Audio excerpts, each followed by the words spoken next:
Σας καλησπερίζω και σας καλωσορίζω στην Αγία Άλεια, αυτόν τον ευλογημένο τόπο που πριν 204 χρόνια έδωσε μία σπίθα.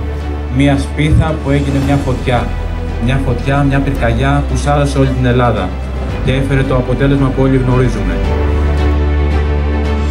Πολλά συγχαρητήρια σε όλους που είστε εδώ από πολλά μέρη της Ελλάδας. Πολλά συγχαρητήρια στο Δήμο Αγία Άλεια, στο Δήμαρχο, στους συνεργάτες τους, στους εθελοντές. Να είστε καλά και να γιορτάζουμε πάντα τέτοιες όμορφες στιγμές.